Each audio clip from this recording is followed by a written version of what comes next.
Hi, everyone, and welcome to another episode of the Ink Post podcast. It is me and my sister here, ready to give you guys insight to another episode. Hi, welcome back. We are excited to deliver this information to you. This is something I came up with probably yesterday. I was on the phone. I was talking on Instagram. Maya Moore and Monica Avani went live yesterday and they gave like a color theory live. And it was so good. Like, it was so fun. And I just think they're so beautiful and insightful. And they really are experts, you know, they're really good at nanobrows. And so to me, I look at them as permanent makeup experts. And so I slid in Maya Moore's DMs and we were chit-chatting and she was sending me voicemails back and forth and we were just kind of having a conversation.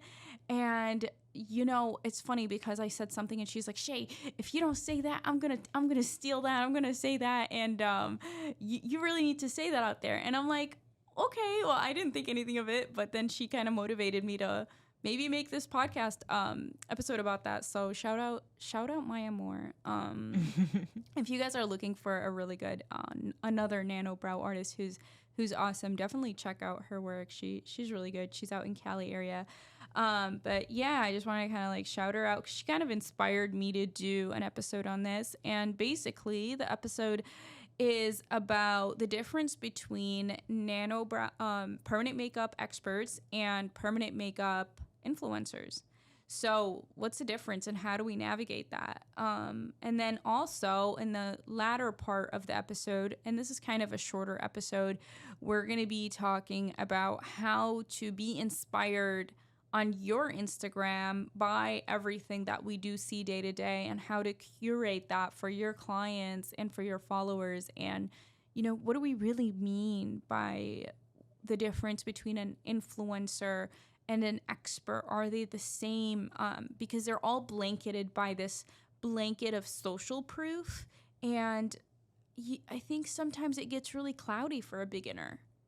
I think when you're a beginner and you're looking at the internet to see who you want to be or to see inspiration of what you should do, sometimes you're looking at who's getting the most likes and comments just naturally. You know, you're thinking if this person looks successful, then they must be successful. And it's funny because it's not always the case. You don't know how they got their followers. You don't know if, you know, they're posting ASMR videos, like, for example, like permanent makeup, machine videos. Those do really well. They don't necessarily show skill, but they're gonna get the follows and the likes and such. So later on in the episode, we're gonna be talking about how to set up your Instagram like an influencer so you are getting that social proof, but also be an expert in your field and show some real stuff. And I feel like sometimes when we post the real things, like the real befores and afters, they're not as fun or exciting or entertaining. So sometimes we just don't get as much likes and follows on those things. It doesn't mean they're not important, and it doesn't mean that they're not helpful. It just means that they're not entertaining. And as artists, sometimes we're not always entertaining, you know? Sometimes I feel like we want to be entertaining because we want that social proof. And other times we want to lean into the boring stuff. Like sometimes it's not going to be so exciting posting about color theory or posting about a before and after or whatever. You have to think of ways to make things exciting now, which I feel like we never used to have back in the day. Yeah, I've heard a lot of artists say, like, I'm a tattoo artist, but I also have to be an entertainer or a content creator or something of that sort to get the likes and the follows, because it seems like their talent isn't enough to push for, you know, and they're really talented people. So it kind of seems a little bit unfair when someone who's a tattoo artist also has to be like a content creator and an editor and coming up with, you know, fun ideas to have on your Instagram and platforms. No, 100%. I mean, I think we all feel that way. And I think it's so intimidating as a beginner. Like, this is kind of what we were talking about too. So when I was talking with her, she said, back in the day, me and her had to put in the work and get the experience to be able to come off as an expert and have that content. So, like, for example, I've been doing nano for 3 years. I think she's been doing nano for about 3 or 4 years as well. So it took all those years to be able to come off and say and teach and do all these things. On the other hand, now that the market is a little bit more saturated, I've seen artists pick up the skill well enough, but also have had followings from maybe previously being a blogger. Like, I've seen this one girl, she was a fashion blogger and she had 60,000 followers from just being beautiful and posting her outfits and stuff like that. So she had the likes and engagement and stuff. So that when she did become a permanent makeup artist, she carried that social proof and that trust over. Now, it didn't mean that she had the experience, but then she started offering classes right away, right? So you have the following, you have the social proof, and a beginner artist might just check out somebody's like that's page and just assume that they are a top-notch permanent makeup artist because they have the followers, the likes, and the comments, and they know how to make the content engaging. But then when they go train with them, they are left confused and they are left feeling like they didn't have their questions answered. There's so many people that are not going to answer your questions because they don't know. Sorry, they don't know. They don't have the years of experience to know. They have the social proof, but they just don't have the experience. So as a beginner artist, sometimes it's going to be really tricky now to decide, like, who you want to be your who you want to be your trainer, or who's an actual expert and who's really good at making content. They're two different things. I've seen so many really good permanent makeup artists that have years in the industry get 30 likes on posts. Yeah. And their trainings are still booked out, but they're not going to have that wide reach. Like, for example, somebody that's been training for way less years than them has. And it's kind of sad because now we're moving forward in the industry in sort of a, you're starting to get less quality information because it's not about the quality anymore. It's not about the experience anymore. It's about, I want to attend this famous permanent makeup artist class because of the clout or because of the experience that I want to have for myself. But then you're going to really replicate some work that might not be the most top notch in the industry. So that is something that I wanted to bring up. Like, how would you differentiate the difference between a permanent makeup artist expert and a permanent makeup artist influencer? There's really not that much way to know. I think one of the key things that I do on how to navigate knowing that is I really look objectively at what they're posting. If they're posting a lot of like ASMR, clickbait, basically short videos, short reels of really satisfying stuff just to get the views and likes, that's great. And you can do that for your Instagram too, but it's not going to make me want to take their workshop. Yeah.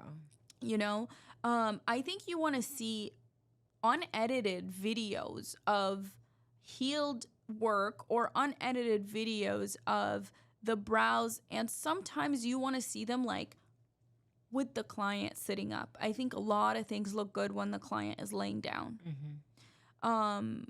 When the client is laying down under really good lighting, it's almost impossible to see if they're symmetrical or not symmetrical brows, or to see if those pixels or those strokes actually suit that client.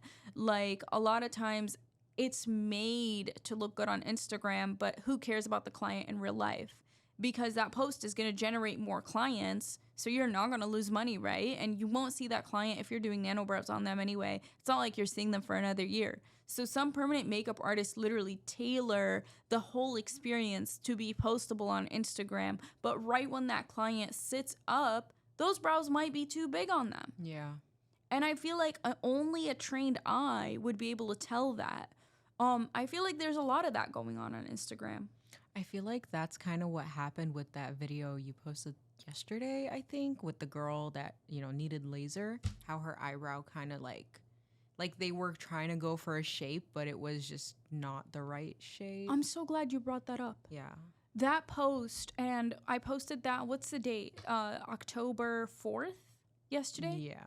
So Or October 3rd? Okay, Yeah. so yesterday was October 3rd of 2023. So whenever time and space you're listening to this, you can go back to that post on my Instagram.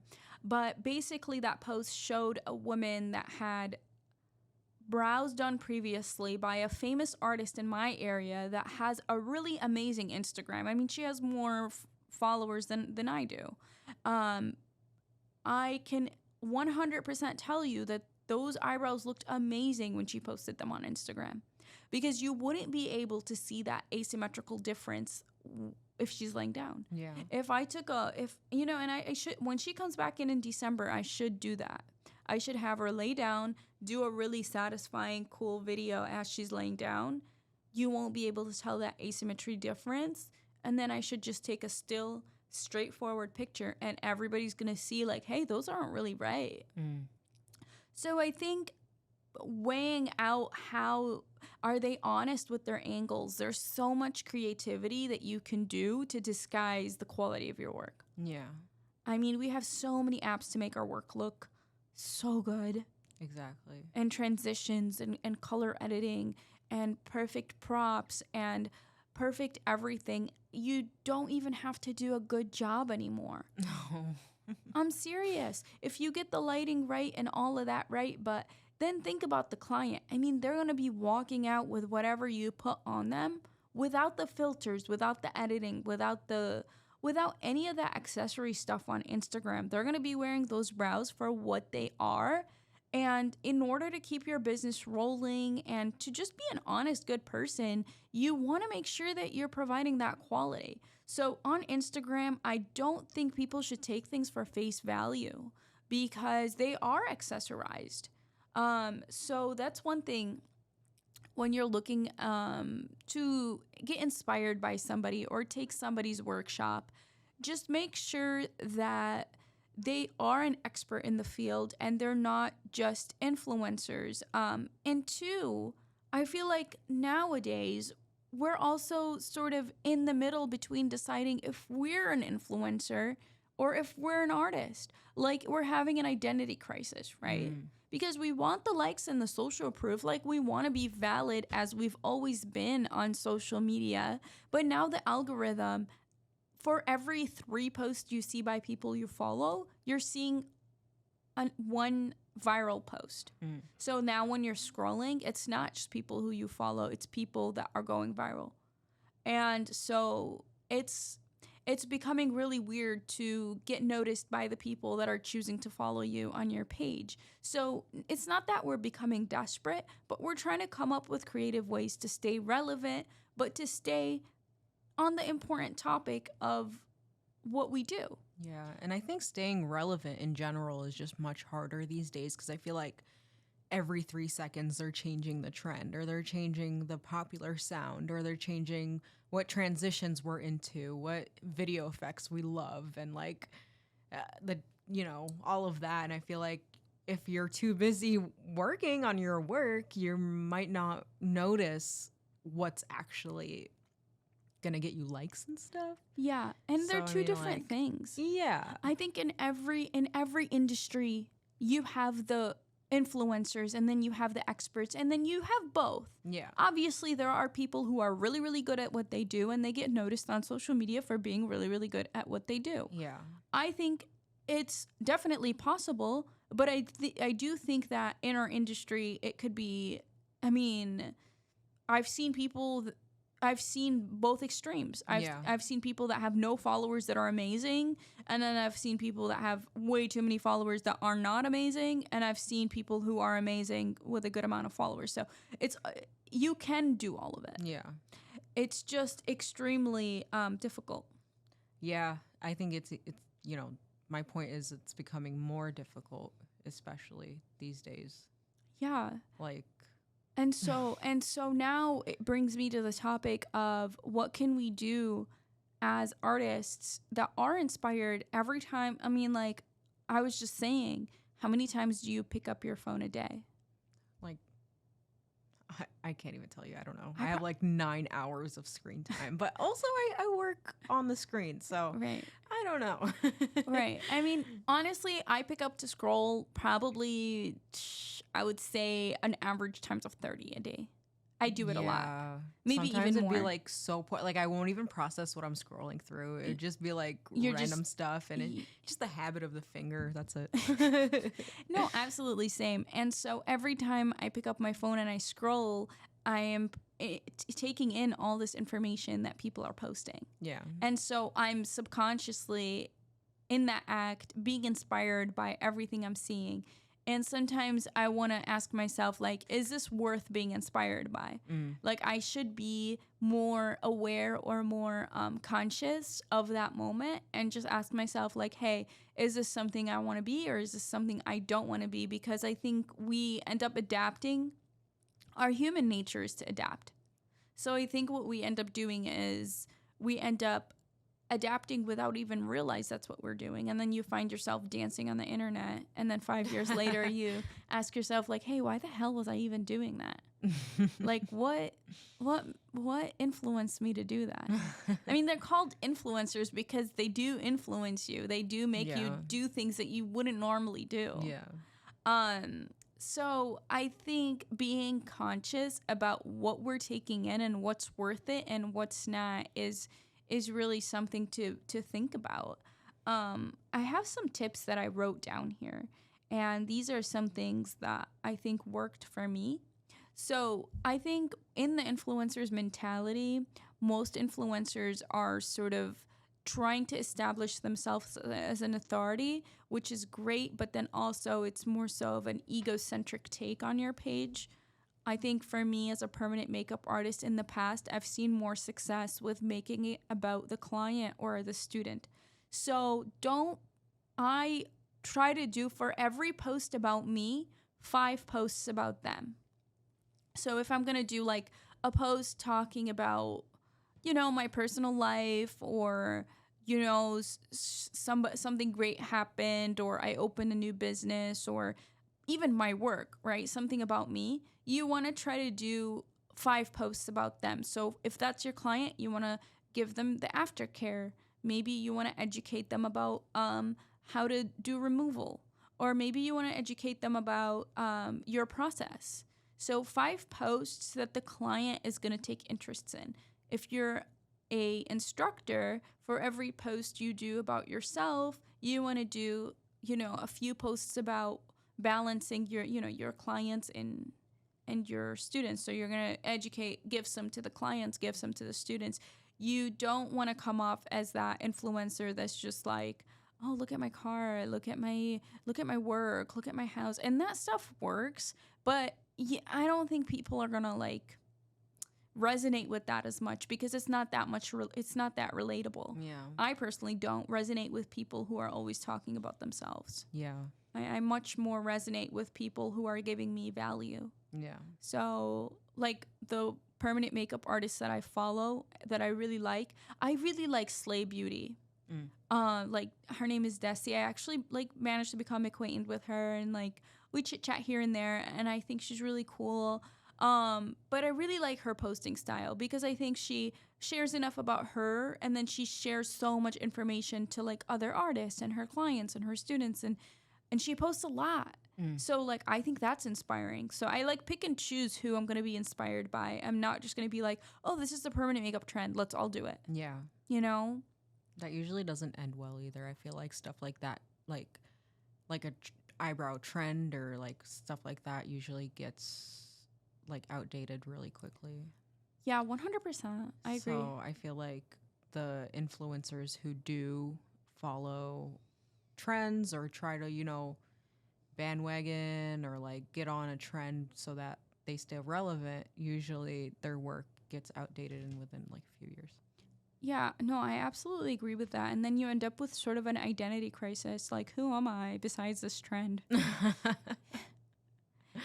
Even if you gained so much traction off of it, like, for example, I remember when ombre brows were really, really trending and everybody was doing ombre brows and we had the really cool reveal videos. And then ombre brows sort of took a back seat, and I think in the past few months, especially. Now, I mean, they're still relevant, but I think a lot of people are posting more natural stuff, and that's getting sort of the traction. But it's like you don't want to be something and only that trend, that when that trend is gone, you literally just don't know who you are anymore. Yeah. Um I don't think there should really be trends with permanent makeup, if I'm being honest, like at all. I feel like every client deserves their own unique style depending on what the client themselves want and like what's gonna fit their face. Like I feel like you can't just be like, yeah, I'm an ombre brow artist and I only do ombre brows and this is, cookie cutter eyebrow for everyone. 100%. I mean, I always tell my students, you want to have things in your toolbox that when somebody walks into your door, you can be honest about what you can provide them with and not just want. Yeah, there was a student the other day who emailed me and she was like, "Hey, I'm in your course and it's great, but I really like this one pattern. Do you think I could do that one pattern for every client?"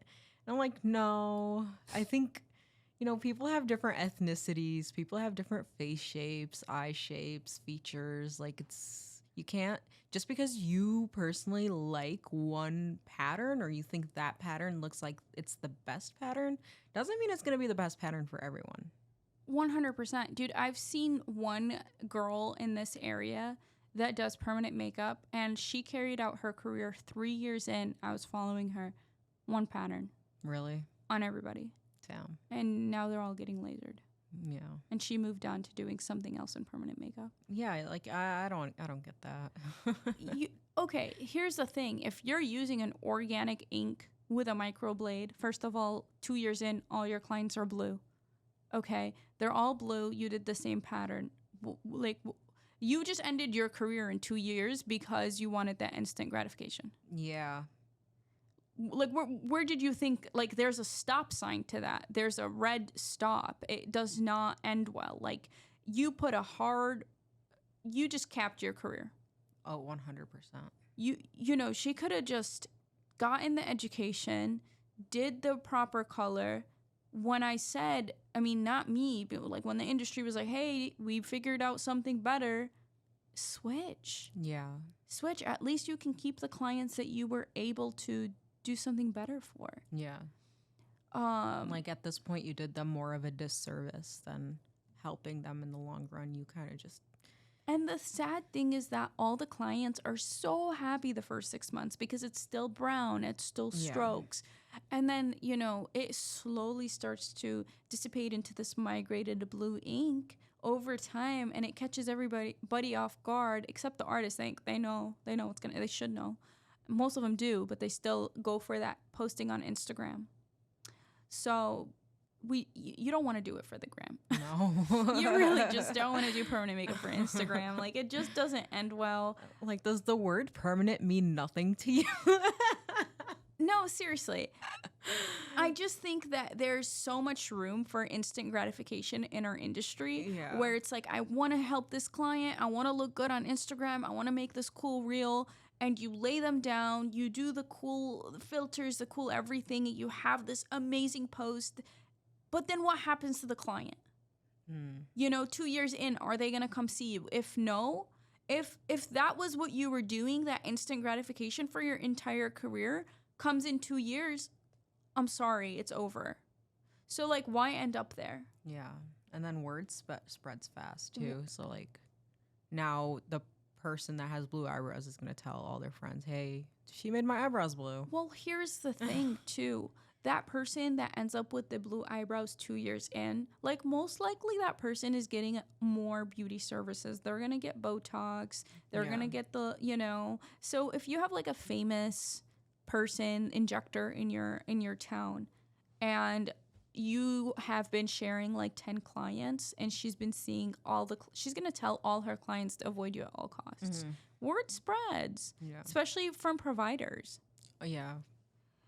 you want to be friends with the injectors and the plastic surgeons and the beauty and the people who do facials, the estheticians. Like, they know who's the good permanent makeup artist. Yeah. Especially the estheticians. Like, if you're a client and you're looking for a permanent makeup artist, ask the estheticians.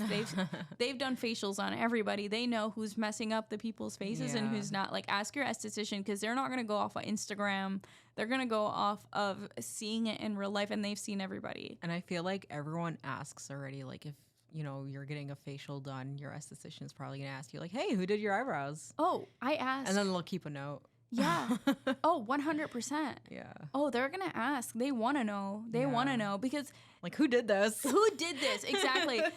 Especially if they have like their favorite client. Yeah. And they want to watch out for their people. Yeah. Like, a lot of estheticians want to like protect you from getting bad injections or bad this and that. So they keep tabs. Yeah. So definitely go to the tabs of your esthetician back in like their brain and just be like, hey, help me out here.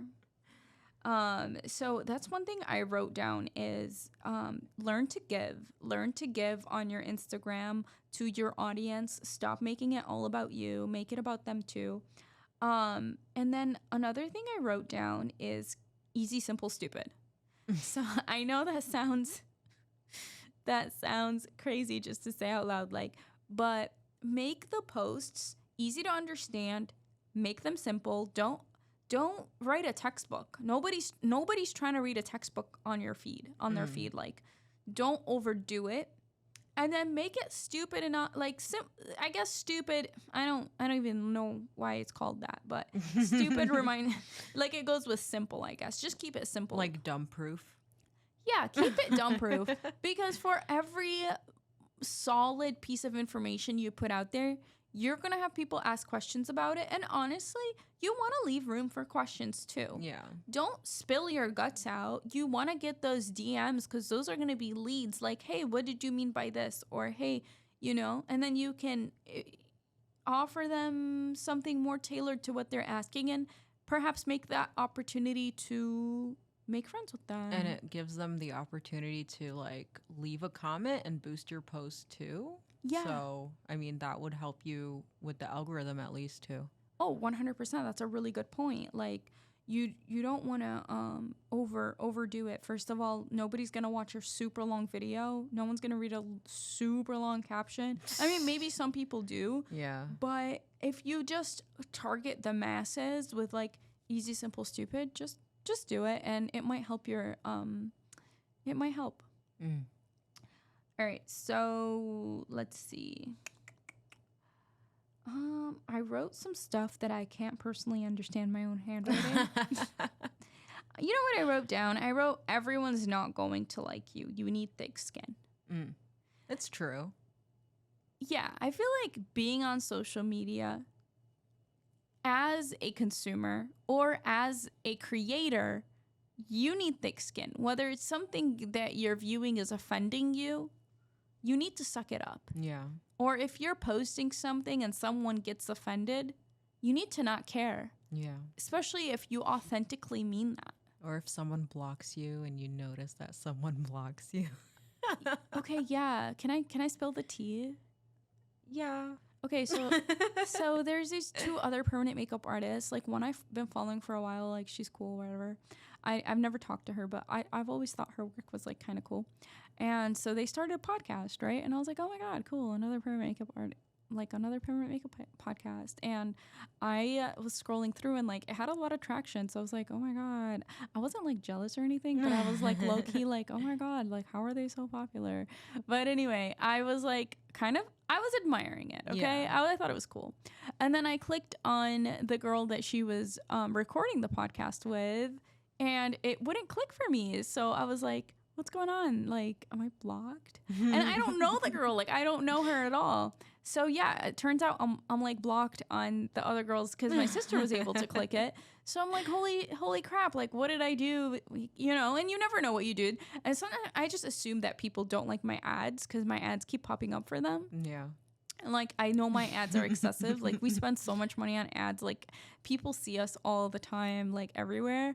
So maybe she didn't like that, or maybe I said something mean. I don't know. I don't know. But yeah, like not everyone's gonna like you. Some people you don't even know will block you. Like it's fine. You know what I'm saying? Like just being on social media is such an abstract like thing to do. So anyway, I just kind of wanted to share that. When you're sharing something, like not everyone's gonna like you. Yeah, whatever. Yeah, I just wanted to spill the tea because, hey, we're all girls. Like, well, maybe there's some dudes listening, but I think our audience is mainly female. And I feel like females, the one thing they all do, 99% of them, even the ones that they say they don't, is they spill the tea and they gossip. So here's a little tea for you guys. I'm blocked on Beauty Angels. She blocked me. Sorry. I don't know how to say her name, but whatever. There's the tea, whatever. It's fine. Yeah. I still like. I feel like I don't know her. I feel like the meanest. She probably doesn't even know she blocked me. I feel like the meanest people are actually on Facebook. Like that's just where they all are. Oh my god, that's true. That's where they live, like in the crevice of fucking Facebook. Dude, people on Facebook are so mean. And like, yeah, usually they're so mean, and their work does not show for their attitude. Oh, never. It's like, oh, I've been... Make it make sense. Yeah, usually it's like, I've been a tattoo artist for 20 years and this is wrong. And then I look at their work and I'm like, what did you do in 20 years? 20 years and it looks like that? Yeah, jeez. I was like, what happened? Like, what were you doing? But anyways. They were just too busy on Facebook then, huh?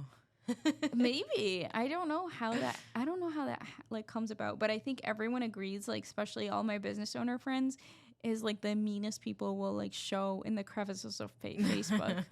They're like little trolls. They like just like, I don't know. They kind of like sit there waiting for small businesses to mess up, and they're like, oh, you didn't do this or da da da. And every small business owner that I've ever spoken to, they're like, yeah, we get bullied on Facebook too. And it's never TikTok. It's never. I mean, TikTok can get kind of wild, but I think TikTok is funny.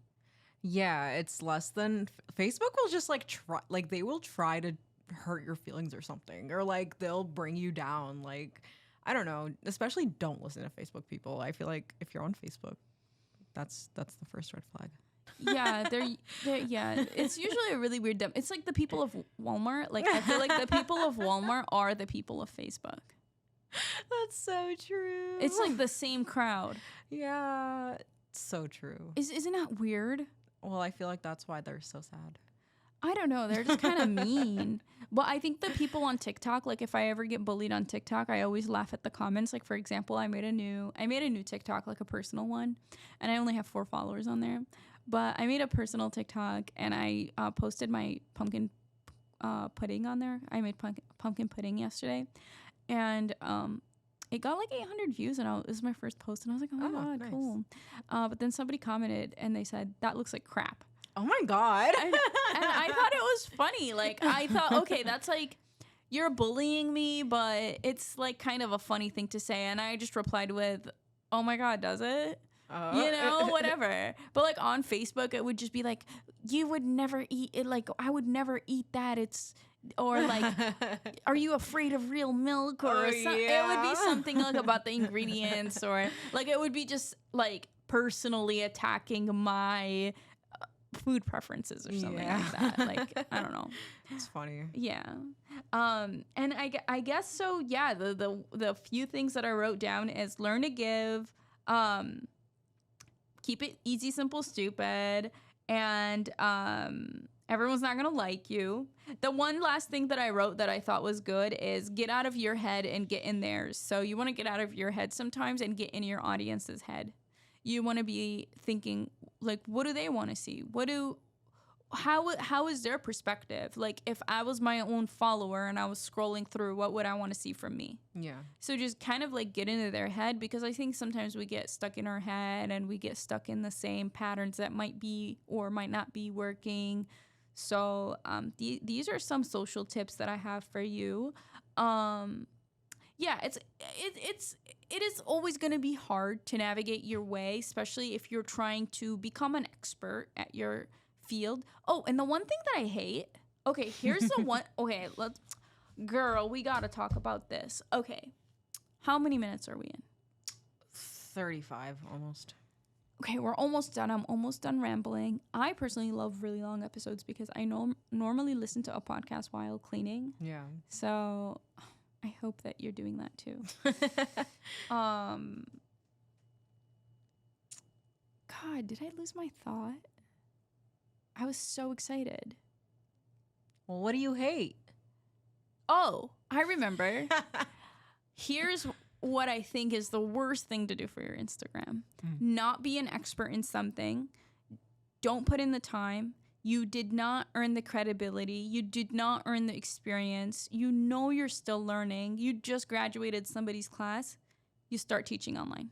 Oh my God. What are your credentials?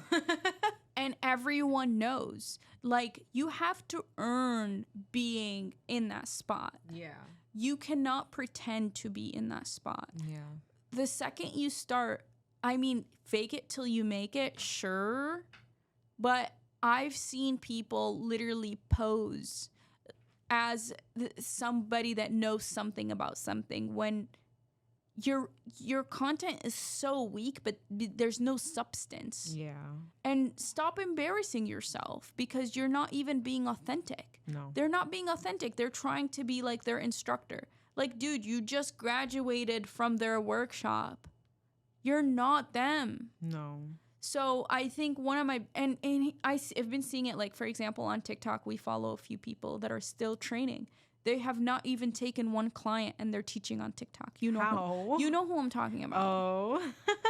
And sometimes I look at the techniques and stuff and it's like, yeah, they're helping other beginners that are at their level, but please don't advertise that your way is the way because you're obviously still a beginner too. Yeah. Yeah, I know who you're talking about. Yeah, like, I don't know. I just think it's kind of fruity. Like, Yeah. That's not even the wrong word. Like, I don't even fruity. I don't even know what fruity really means. Like, it's kind of like silly. Yeah. Well, yeah, I had to get that off my chest. It's like, just don't be a poser. If you didn't earn the years of experience, just don't pretend that like you did. Yeah, I get Put in the work. So anyways, in this, I'm just going to recap the episode and then we're going to say goodbye. So hopefully you're almost done with your dishes or something. All right. So in this episode, we talked about the difference between a permanent makeup artist influencer and a permanent makeup artist expert and what really makes the difference and how to, as a student, as a beginner, differentiate the habits and differentiate which artists you should probably spend your money with. Just because they're getting the social proof does not mean that they have the experience, does not mean that they can answer your questions about different ethnicities, different hair types, different patterns, all this stuff. That stuff can only be answered with experience and not with likes. So this episode we really just touched on what to get inspired by and just kind of how to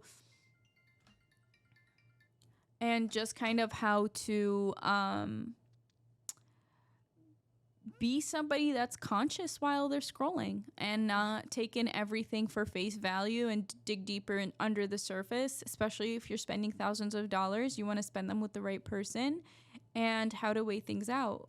You don't want to just assume because they're good at fashion blogging that there's somebody that you should spend your money to learn a permanent makeup course from. You know what I'm saying? Like, not everybody got their followers from just permanent makeup. I've seen makeup artists or different sort of artists transition their following and that social proof and that content doing well into a permanent makeup page, and it does roll over. So just because the social proof is there does not mean the experience is there, and you should really be careful with what information you're taking from Instagram and what information you should just leave on Instagram. And you don't want to just mimic everybody in the industry. You don't want to just pick up on every trend. You do want to make that conscious decision of who you are, who you're talking to, and why.